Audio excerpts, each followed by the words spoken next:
क्या कर रहा है तू यहाँ? अपनी खेत की मेड़ सही कर रहे हैं जो तुमने इतने सालों से बढ़ा के रखी हुई है। औकात में रहा अपने। औकात से ऊपर तो आप बोल रहे हो। एक तो हमारे खेत हड़प लिए, ऊपर से हमें धमकी दे रहे हो।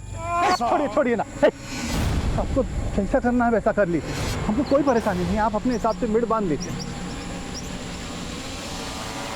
क्या बाबूजी, आज फिर आप उन लोगों के सामने झुक गए? झुकने का बात नहीं है, जब दो आदमी झगड़ा करेंगे तो किसी ना किसी को तो हथियार डालना ही है ना। और झगड़ा करके क्या हासिल होगा? वैसे भी 2 गज जमीन हथियार लेगा तो कितना अनाज उगा लेगा? बाबूजी कुछ नहीं होता है, बात को समझते काहे नहीं तुम लोग? हैं, चलो काम करो अपना।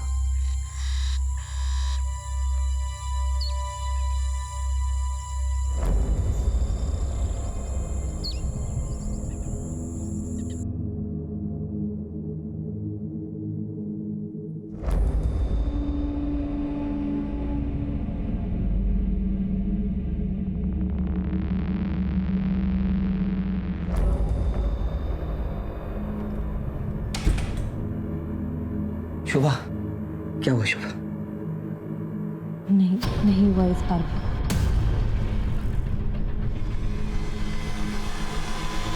मेरा तो नसीब ही खराब। अरे निराश क्यों हो रहे हो? इस बार नहीं तो अगली बार सही। हाँ, हम कोशिश करते रहेंगे। देखना, जल्दी हमारे घर में बच्चा आ जाएगा।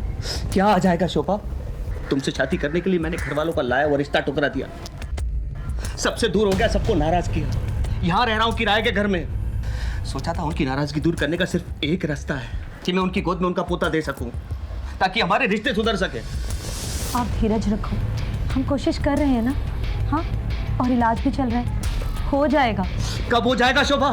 4 साल हो गए हमारी शादी को, 4 साल।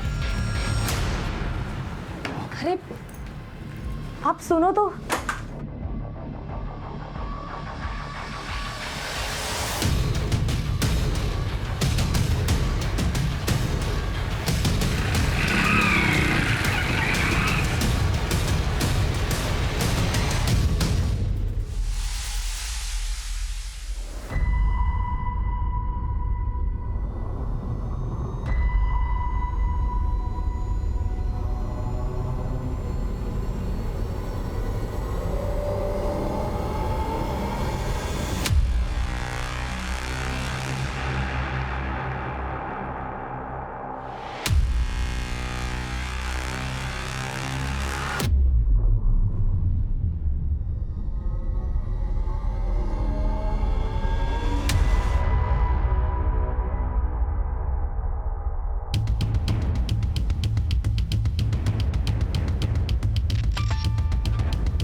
अरे आप इतने जल्दी घर आ गए? अरे काम खत्म हो गया तो जल्दी चला आया, और वैसे भी बाहर बहुत बारिश है, ऑफिस में लोग कम आए थे। तुम्हें क्या हुआ? तबीयत तो ठीक है तुम्हारी? नहीं कुछ नहीं, वो पता नहीं क्यों आज पेट में हल्का हल्का सा दर्द हो रहा है मेरे। क्या डॉक्टर क्या चले? अरे नहीं उसकी कोई ज़रूरत नहीं है। आप अभी अभी ऑफिस आए हो, आप फ्रेश हो जाओ, मैं बाद में चली जाऊंगी। पक्का?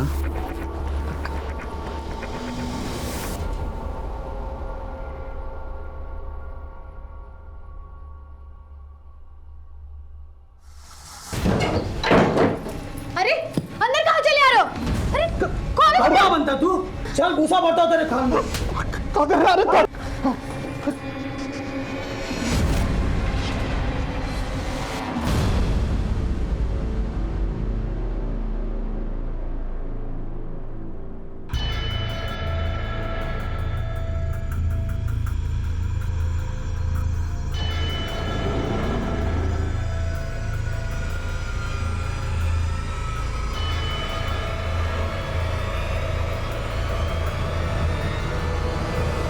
हवलदार साहब, इंस्पेक्टर साहब कहाँ हैं? अंदर। कब गायब हुई? सर कल शाम से गायब है और स्कूटी लेके गई है सर। आप कहाँ रहते हैं? सर मैं बाजूपुर में रहता हूँ, लेकिन मैं नौकरी लखनऊ में करता हूँ। सर कल मैं नौकरी पे गया था तो वो घर पे थी, लेकिन मैं वापस आया तो वो घर पे नहीं थी। मैंने हर जगह ढूंढा, वो कहीं नहीं मिली सर। उसका फ़ोन भी ट्राई किया, लेकिन वो स्विच ऑफ है सर। हो सकता है किसी दोस्त या रिश्तेदार के घर गई हो? नहीं सर, मेरे अलावा उसका ज़िंदगी में और कोई भी नहीं है। हम अपनी कार्रवाई शुरू करते हैं। आप बाहर जाके कंप्लेंट दर्ज करवा दीजिए। Thank you sir. अभिषेक, ये फोटो और स्कूटी नंबर लेके सब जगह सर्कुलेट करो। चलो। ला ला ला ला ला ला ला ला ला। कौन कौन?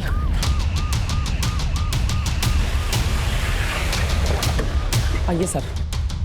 हटिए हटिए, बीच में से आप लोग हटिए।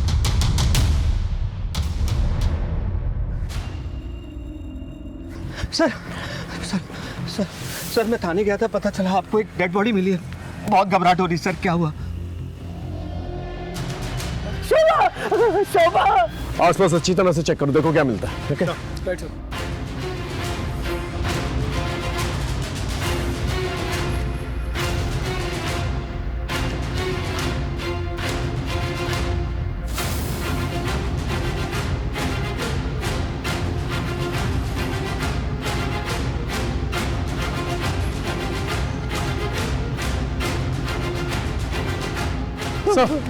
हाँ ये टिफिन मिला सर।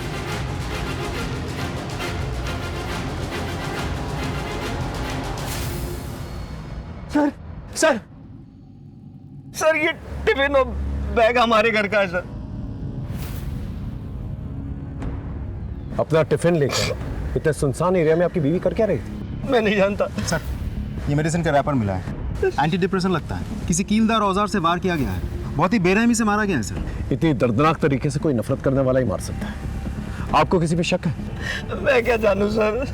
सर यहाँ आसपास एक हाईवे है, कहीं ऐसा तो नहीं कि आते जाते किसी ने टारगेट बना लिया हो? हाँ, इस पूरे एरिया को स्कैन करो, बॉडी को पोस्टमार्टम के लिए भेजो। और हाँ, एक स्कूटी भी थी ना सर।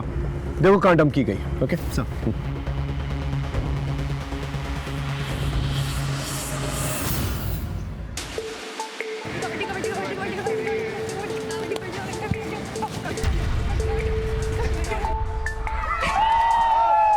अब आखिरी खिलाड़ी बची है जिला परिषद टीम की काजल श्रीवास्तव। देखना है कि वो क्या कर पाती है। मैच तो लग रहा है जैसे महानगर स्कूल ने लगभग जीत ही लिया है।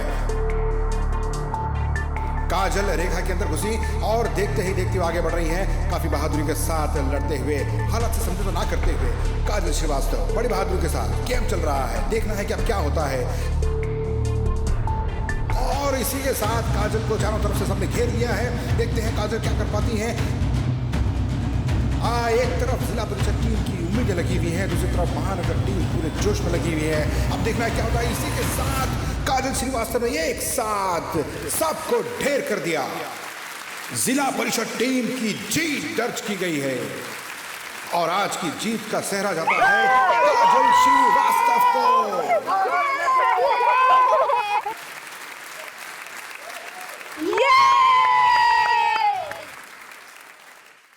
बहुत बढ़िया काजल, अब तुम सीधा डिस्ट्रिक्ट चैंपियनशिप की तैयारी में जुट जाओ।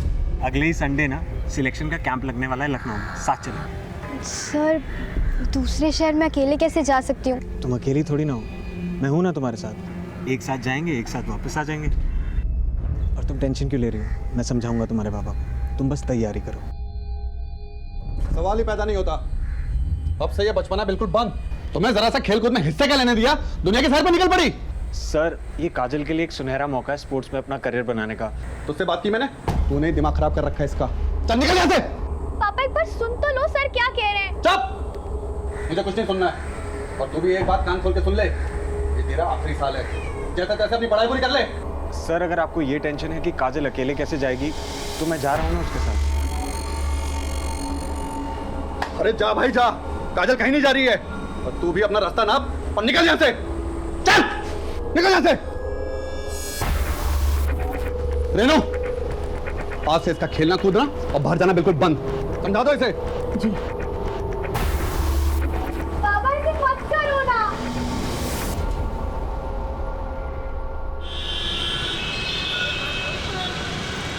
और भैया काम मिला कि नहीं?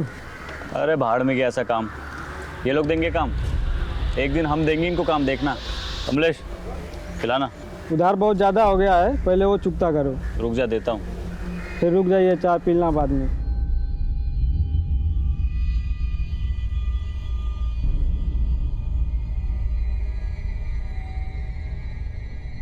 ये लो भैया चाय। रख दो।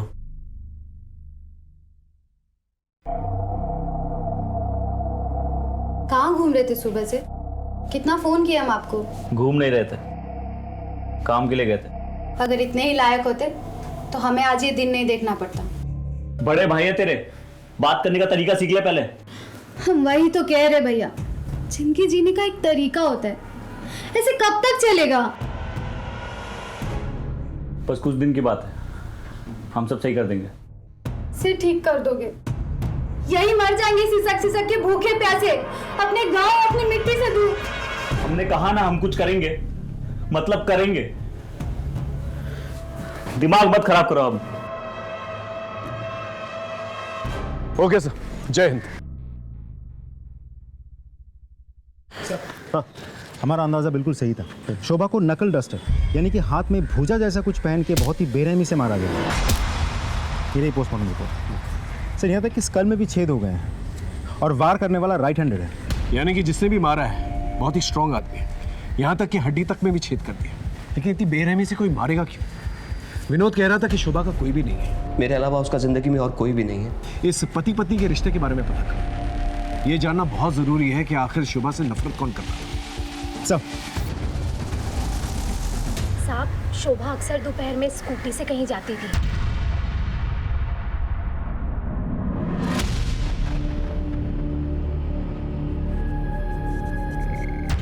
कहाँ जाती थी पता है आपको? नहीं पता। अच्छा एक बात बताइए, विनोद और शोभा के बीच आपसे रिश्ते कैसे थे?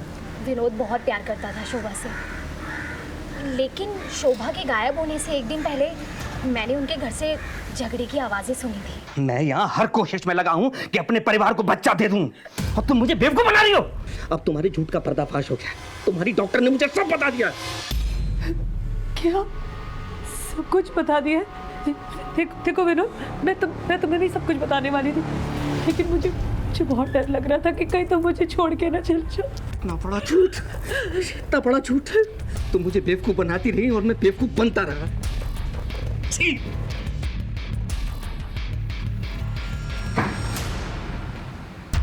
विनोद ने अपने परिवार से लड़के शोभा से शादी करी थी। इसके लिए परिवार में अलगाव रहता था, और अब शोभा माँ भी नहीं बन पा रही थी, इसलिए दोनों बहुत दुखी रहते थे। लेकिन इस बात को लेके झगड़ा उसी दिन हुआ था पहली बार। ये विनोद के परिवार वाले कहाँ रहते हैं? साहब यहीं रहते हैं गांव में।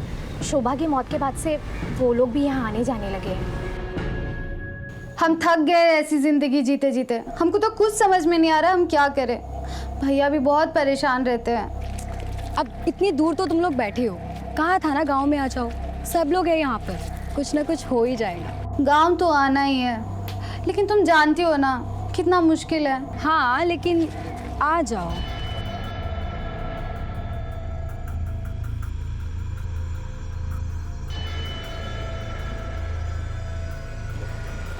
अच्छा मैं तुझे बाद में कॉल करती हूँ। हाँ हाँ ठीक है।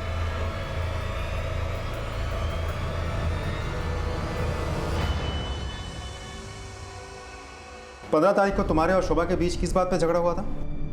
झगड़ा? ये किसने कहा आपसे सर? पति पत्नी में छोटी मोटी नोकझोंक तो होती रहती सर। या फिर बच्चा ना होने की वजह से झगड़ा हुआ। क्या है कि हमें पता है कि शोभा से आपकी शादी फैमिली के खिलाफ हुई थी, और जब शादी हो गई तो फैमिली के साथ आपने रिश्ता तोड़ दिया, और अब शोभा की मौत के बाद दोबारा से फैमिली से रिश्ते जुड़ गए। खैर, जब आप ऑफिस जाते थे तो शोभा घर से कहीं और जाती थी। कुछ आइडिया वो कहाँ जाती थी? क्योंकि आपने कहा आपके अलावा उसकी जिंदगी में कोई नहीं था, कहीं उसका अफेयर तो नहीं चल रहा था। सर ये कैसी घटिया बात कर रहे हैं आप? एक मरे हुए इंसान के खिलाफ इस तरह की बात? देखिए तैश में आने की जरूरत नहीं है, हम सिर्फ सच जानने की कोशिश कर रहे हैं। सर सच तो यह है मेरी बीवी का खून हुआ है, और कातिल को ढूंढना तो बहुत दूर की बात है, आपने तो सबूत तक नहीं ढूंढा। आपको एंजाइटी अटैक्स आते हैं, पिल्स देते हैं? व्हाट? आप राइट हैंडेड या लेफ्ट हैंडेड? राइट ही हूँ। ऐसे ही पूछो। खैर, हमारी इजाजत के बगैर शहर छोड़ के मत जाइएगा, ओके? अभी आप जा सकते हैं।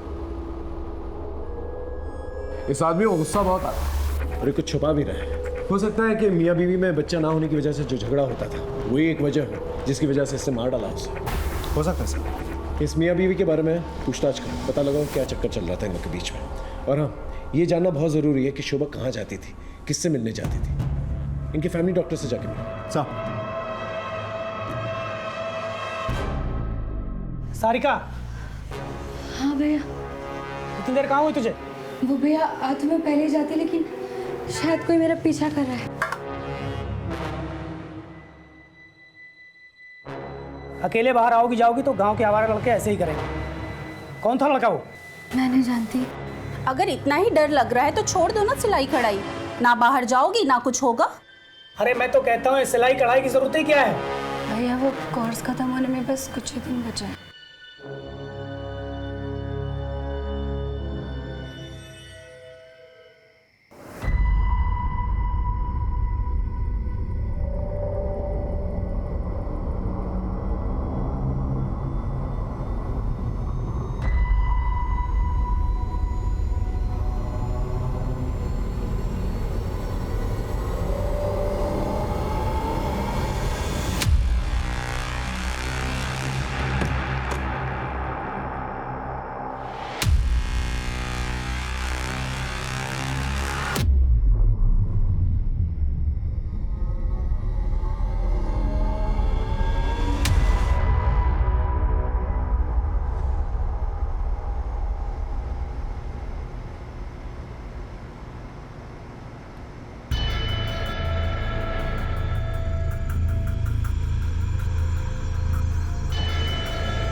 जी सर, शोभा मेरे पास आई थी कुछ ही दिनों पहले।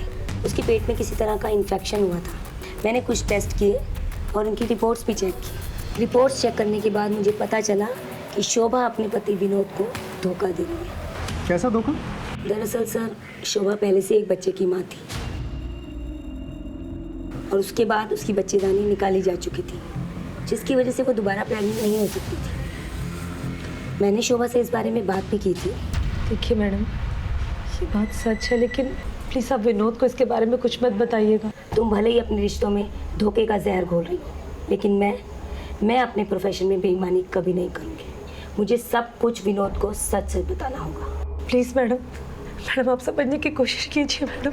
मेरा इस दुनिया में कोई नहीं है, मेरा घर बर्बाद हो जाएगा मैडम। मैं विनोद को खुद सब कुछ एक दिन बता दूंगी, अपनी शादी के बारे में, वैभव के बारे में, सब कुछ। प्लीज़। फिर आपने ये बात विनोद को बता दी? जी सर, एक्चुअली विनोद बच्चे को लेकर के बहुत परेशान था, तो एक डॉक्टर होने के नाते मैंने उससे ये सब छिपाना ठीक नहीं समझा। डॉक्टर एक बात बताइए, शोभा के पहले पति और बच्चे के बारे में आप जानती हैं? जी नहीं सर, मैं कुछ नहीं जानती। सर मैं क्या पूछ सकता हूँ, आपने मुझे यहाँ क्यों बिठा के रखा है? विनोद, तुम डॉक्टर विनीता को जानते हो ना? हम मिल चुके हैं उनसे और उन्होंने तुम्हारे झूठ के बारे में हमें बता दिया है। डॉक्टर विनीता ने शोभा के बारे में हमें सब कुछ बता दिया। उसकी पहली शादी, उसका पहला बच्चा और उसका कभी भी ना बच्चा होना। ये सब सुन के तुम्हें बहुत गुस्सा आया और तुमने उसे मार दिया या मरवा दिया। नहीं सर, सच तो यह है कि मैं आज भी शोभा से बेहद प्यार करता हूँ। मानता हूँ झगड़ा हुआ था हमारा, लेकिन किस पति पत्नी में झगड़ा नहीं होता सर। लेकिन उसको मारने के बारे में मैं सोच भी नहीं सकता। मारने की तो वजह है तुम्हारे पास, उसका धोखा देना, उसका बच्चा ना होना। उसका पहला बच्चा कहाँ है? उसके पति के बारे में क्या जानते हो? सर मैं सच बता रहा हूँ, मैं कुछ नहीं जानता और जितना जानता था वो आपको मैं बता चुका हूँ। सर, पीसीआर से एक डेड बॉडी मिलने की खबर आई है।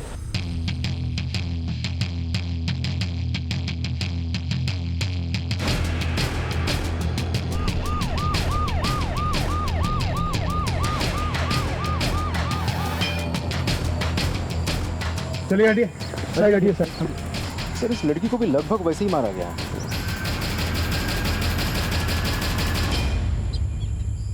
सर ये बैग मिला है और उसके अंदर सर ये यूनिफॉर्म मिला है सर। इस यूनिफॉर्म को कोई पहचानता है यहाँ? हाँ सर, इस गांव में एक स्कूल है, ये यूनिफॉर्म उसी स्कूल का लगता है। हो सकता है ये लास्ट काजल की हो। कौन काजल? गुलशन श्रीवास्तव की बेटी।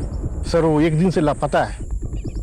गुलशन श्रीवास्तव? सर डेड बॉडी के पास में ये मेडिसिन रैपर मिला है। दिखाओ सर।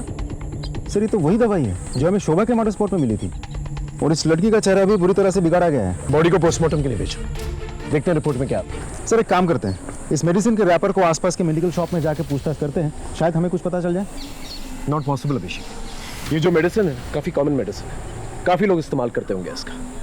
इतने से एविडेंस के साथ कल्प्रिट तक पहुंचना थोड़ा मुश्किल होता है, हमें कोई और रूट लेना होगा। उस गुलशन का पता ले लो। Okay sir. आपकी बेटी गायब हुई थी, आप पुलिस वालों के पास क्यों नहीं आए? क्या करते साहब, ढूंढा उसे जाता है जो गुम हो जाए, जो भाग जाए उसे क्या ढूंढना साहब। सर ये लेटर छोड़ के गई है, भाग गई उस मास्टर अशोक के साथ। मैं उसके पास भी गया था साहब, लेकिन वो नहीं माना। क्या करता, पुलिस में रिपोर्ट करता तो बेइज्जती होती, इसलिए बैठ गया चुपचाप। अशोक ने क्या बताया था?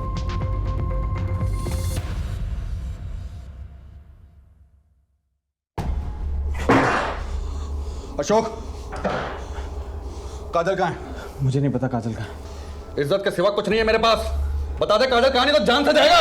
मैंने कहा ना मुझे नहीं पता काजल का। और ये मेरा घर है, चिल्लाओ मत यहाँ पर। निकलो यहाँ से, निकलो। छोड़ूंगा नहीं तुझे, अब देख क्या करता हूँ मैं तेरे साथ। चलो निकलो यहाँ से।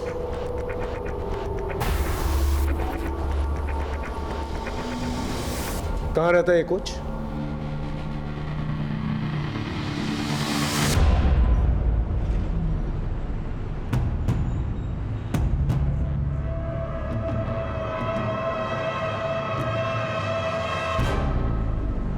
एकदम परेशान मत होइए, और 1 से 2 दिन लगेगा, बाकी 2-3 दिन में मैं आपका काम करा दूंगा। ठीक है, चलिए सर, थैंक यू।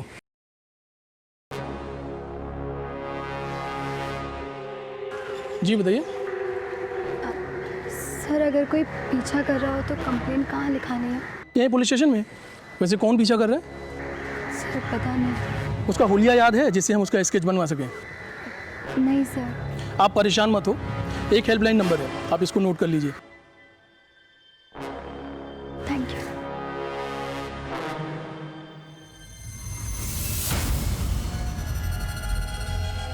सर काजल की पोस्टमार्टम रिपोर्ट आ गई है, उसके साथ रेप किया गया था।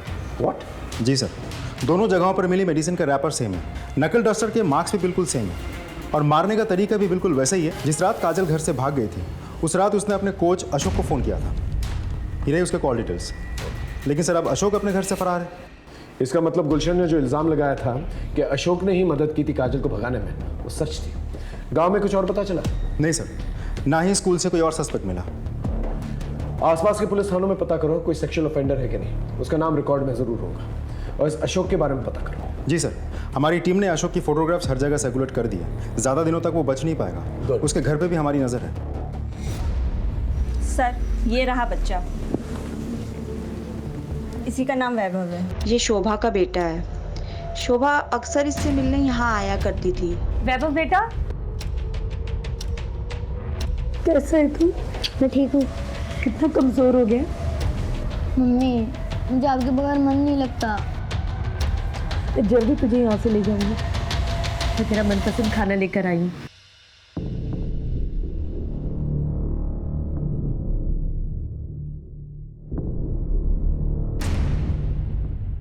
सर शोभा ने कहा था कि उसने अपने पति से बात किया है कि वो इसे अपने साथ लेकर जाएंगे। क्या हुआ सर, क्या हुआ? चल चल बैठ बैठ, आराम से बैठ, हम तुझे बताते हैं क्या। पहले तू हमें ये बता, ये कौन? सर ये तो मेरे दोस्त गुलशन की बेटी है सर। इसका मर्डर। क्या मर्डर?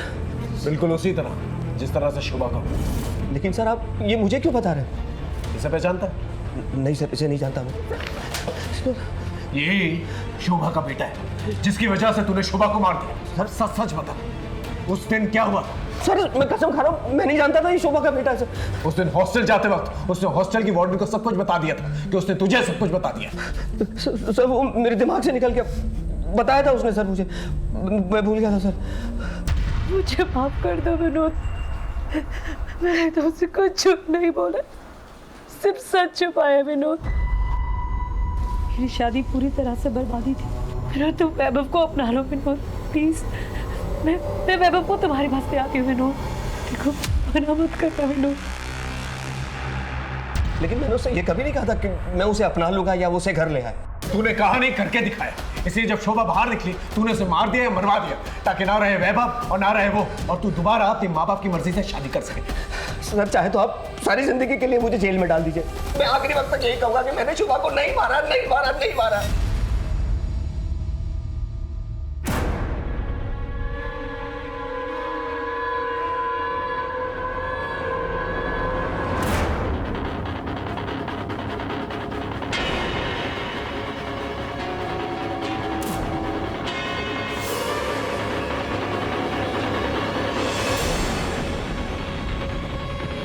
सर अशोक को लखनऊ के गोमती नगर एरिया में देखा गया है, लेकिन एक इंटरेस्टिंग बात है, वो एक मेडिकल स्टोर से दवाई चुरा कर भाग रहा है क्योंकि उसके पास डॉक्टर का प्रेस्क्रिप्शन नहीं था। गोमती नगर पुलिस से कोऑर्डिनेट कर, वहीं कहीं छुपा पाओ।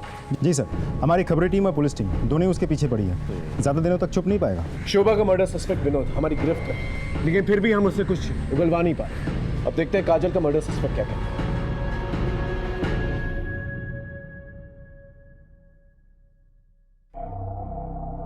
कुछ याद है इस घर का? हाँ भैया, कैसे भूल सकते हैं, एक ही याद थोड़ी ना इस घर में। अच्छा सुनो अंकिता, जी भैया।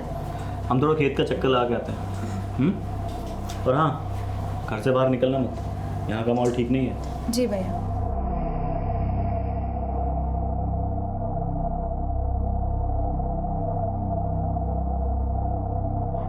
अच्छा चलो गैस करो हम कहाँ हैं? तेरी आवाज़ बता रही है कि तू गांव में है। अरे बिल्कुल सही जवाब। बता फिर कब मिल रही है? अरे इसीलिए तो हम फोन किए हैं। शाम को नदी के पास मिलते हैं। ओके।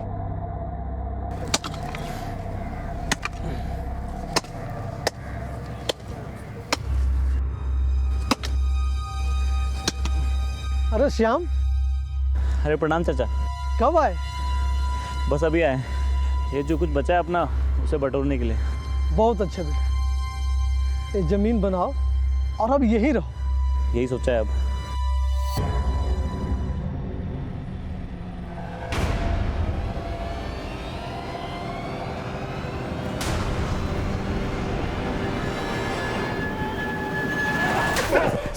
सर मैंने किसी को नहीं मारा है सर। अच्छा, तो फिर भाग क्यों रहा था और दवा क्यों चुराई? सर मैं अस्थमा का पेशेंट हूँ, मर जाता अगर ये दवा नहीं चुराता, और वो मेडिकल वाला प्रिस्क्रिप्शन मांग रहा था। और रहा सवाल भागने का, तो गुलशन जी को शक था कि काजल को मैंने भगाया है, और जब काजल की लाश मिली तो मैं डर गया कहीं गुलशन जी मुझे ना फंसा दे, इसलिए मैं भाग रहा था सर। तो उस रात काजल ने फोन क्यों किया था? हाँ सर ये बताने के लिए कि वो घर से भाग रही है। कैंप के लिए भागने वाली लड़की कैंप तक नहीं पहुंची, और किसको पता था इसके बारे में? सर उसके छोटे भाई आशु को भी पता था, उसने उसे बताया था घर से जाने से पहले। ये बात उसने मुझे फोन पे बताई थी। हाँ सर मैं जानता था। दीदी ये जो तुम कर रही हो ना बिल्कुल ठीक नहीं है। मैं जा रहा हूँ बाबा को उठाने के लिए। आशु देख, अगर तूने पापा को कुछ भी कहा तो तू मेरा मरा हुआ मुंह दिखेगा। इतनी मुश्किल से ऐसा मौका हाथ लगाए तो वो दिन की तो बात है, मैं आ जाऊंगी वापस। पापा की जितनी मार खानी होगी ना खा लूंगी, लेकिन तू चुप रहना। खा मेरी कसम, तू बाबा को कुछ नहीं कहेगा। मुझे लगा था कि दीदी 2 दिन में वापस आ जाएंगी, दीदी तो वापस आए नहीं। और बाबा इतना गुस्सा थे कि अगर मैं उन्हें बताता कि मुझे पता है कि दीदी कहाँ है तो वो मुझे जिंदा नहीं छोड़ते, इसलिए मैंने उन्हें कुछ भी नहीं बताया।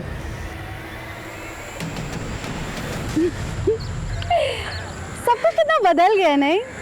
तो सालों बाद आई है ना, इसलिए ऐसा लग रहा है। बदलता नहीं तो हम ऐसे यहाँ नहीं मिलते। वो तो है, लेकिन तू जा रहा क्या पे कैसे? भैया ने कहा गांव चलो तो चली आई, और अब हम यहीं रहेंगे। हाँ हाँ हाँ। अब अच्छा, अब मैं चलती हूँ, बहुत देर हो गई है। वैसे भी भैया ने घर से बाहर निकलने से मना किया है। हाँ, वैसे भी आजकल इस गांव के हालात कुछ ठीक नहीं है, तो एक काम कर, तू भी निकल और मैं भी चलती हूँ। ठीक है, बाय।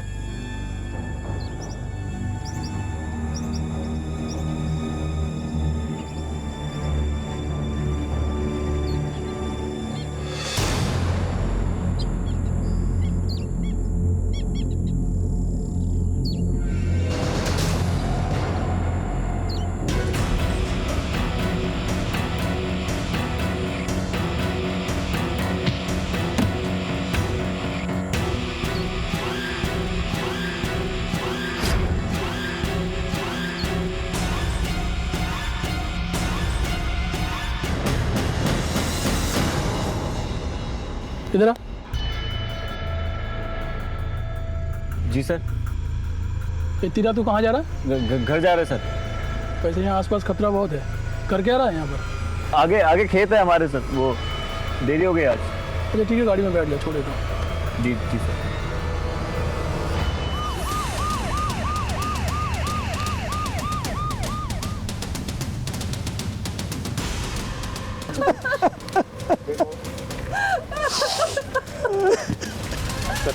फिर से उसी तरीके से हत्या की गई है।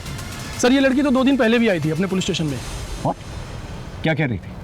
सर उसका कहना था कि कोई उसका पीछा कर रहा है। जब मैंने उससे पूछा तो उसने कहा नहीं पता, लेकिन मैंने सर उसे हेल्पलाइन नंबर भी दे दिया था। वो कह रही थी कि कोई उसका पीछा कर रहा है, लेकिन हमने कोई ध्यान नहीं दिया। कुछ पता है आप लोगों को कि कौन था वो? किसी दुश्मनी थी उसकी? कुछ नहीं पता हम लोगों को। सर ये रैपर मिला है। सर ये रैपर देखिए, बिल्कुल ऐसा ही मेडिसिन का रैपर हमें शोभा के मर्डर स्पॉट पर भी तो मिला था। जिस बेरहमी से मारा गया ऐसे किसी साइको किलर का ही काम हो सकता है, या तो ये तीनों की तीनों मर्डर्स जो हैं कनेक्टेड है। क्योंकि सिर्फ मर्डर करना या करना उसकी मंशा नहीं हो सकती। अब लगने लगा है कि किलर हमें चुनौती दे रहा है और हमारी हर एक मूवमेंट पे नजर रखा। सर कल शाम में जब मैं इधर पेट्रोलिंग पर था तभी उधर से एक आदमी आ रहा था। कौन था? सर उसने ये सब तो नहीं बताया, लेकिन उसने एक बात बताई थी कि उसका आसपास के एरिया में ज़मीन है। इस पूरे एरिया में जितने लोगों की ज़मीन है ना, उन सब से पूछताछ करो और उस आदमी के बारे में भी पता करो, शायद उसे कुछ पता। खैर, इसकी फोटो लो और आसपास के एरिया में पूछताछ करो। ये कह रही थी कोई इसका पीछा कर रहा है, पता करो, शायद किसी ने कुछ देखा। ओके, और बॉडी को पोस्टमार्टम के लिए भेजो।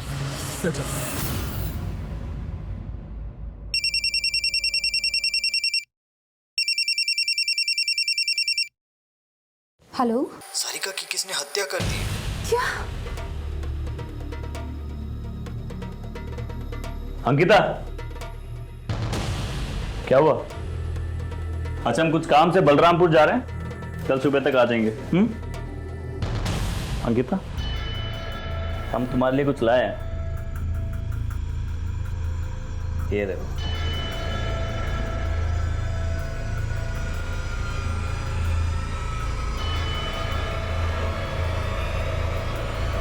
वैसे भी आजकल इस गांव के हालात कुछ ठीक नहीं है, तो एक काम कर, तू भी निकल और मैं भी चलती।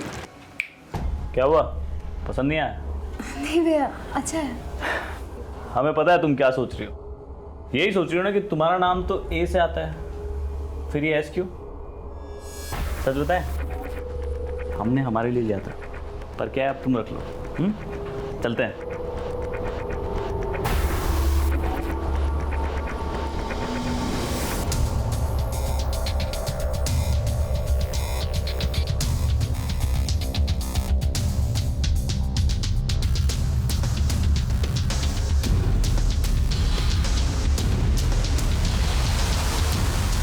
सर उस एरिया में नदी के किनारे तक कुल 25 लोगों की ज़मीन है। मैंने उन सभी लोगों से बात कर ली है, लेकिन सर वो आदमी नहीं मिला जो उस रात पेट्रोलिंग करते वक्त मिला था। इसका मतलब इस आदमी ने झूठ कहा था कि उसकी जमीन है उस पर। इस आदमी की स्केच बनाओ और पता करो ये गांव वाला है या बाहर से है। Okay, right sir. सर हाँ, सारिका की पोस्टमार्टम रिपोर्ट आ गई है, उसके साथ हुआ है। व्हाट? जी सर, काजल के बॉडी में हमें जो सीमेंट मिले थे उसके साथ सैंपल मैच कर गया है।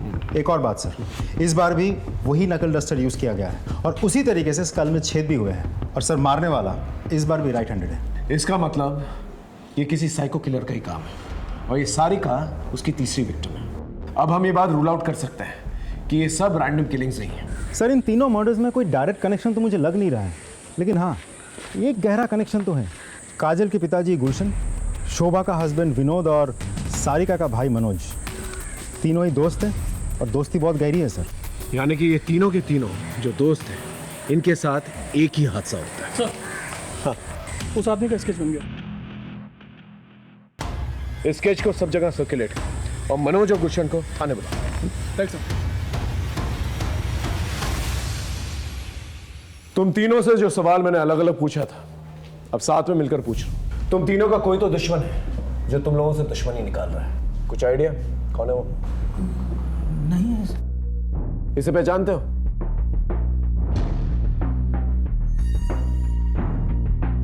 ये तो श्याम है। कौन श्याम? हमारे गांव का ही है। ओम साहू का बेटा सर सालों पहले इसने गांव छोड़ दिया था, लेकिन सर हमें पता चला कि कुछ दिन पहले इसने गांव आना शुरू किया है। और सर जब से इसने गांव आना शुरू किया है तब से ऐसे कांड होने शुरू हो गए। तो अब बता रहे हैं हमें भी अभी तस्वीर देख के झटका लगा। आप लोग हमें ये बताइए, आप लोगों का कनेक्शन क्या है इसके साथ और ये कहाँ मिलेगा?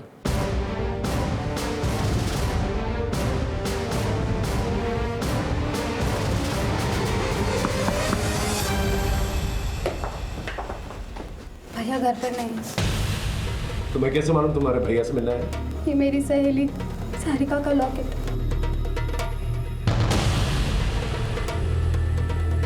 ये लॉकेट तो सारिका का है। शाम का है? भैया बलरामपुर। बलरामपुर? बलरामपुर में तो मेरी बहन स्नेहा रहती है, मैंने बताया था ना आप लोगों से। चलो बलरामपुर सब।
बहुत हो गया तेरा ये वेशी, अब चल। आप लोग क्यों आ गए? हम आने वाले थे। चल लेकिन चला सर। हाँ, हम नहीं मारा है सबको, ले लिया अपना बदला। कौन सा बदला? हमारी जिंदगी बर्बाद करने का। उस विनोद, गुलशन और मनोज ने मिलके 4 साल पहले स्नेहा को लेकर हमारी जिंदगी बर्बाद कर दी।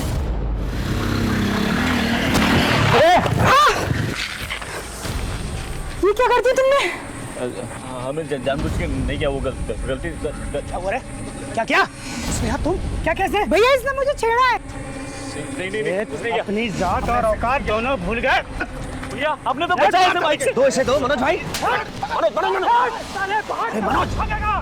हम तो स्नेहा को बचाने गए थे, मगर गांव के बड़े और दबंग लोग गलत समझ बैठे।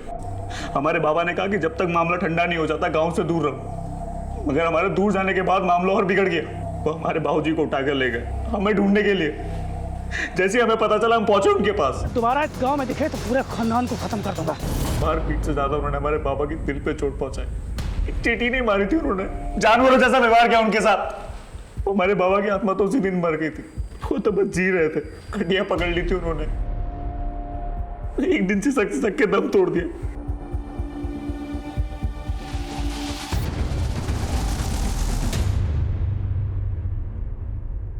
गलती हमारी थी भी नहीं, फिर भी उन्होंने हमारे साथ साथ हमारे बाबूजी को भी सजा दी। तभी हमने सोच लिया कि बदला तो लेंगे।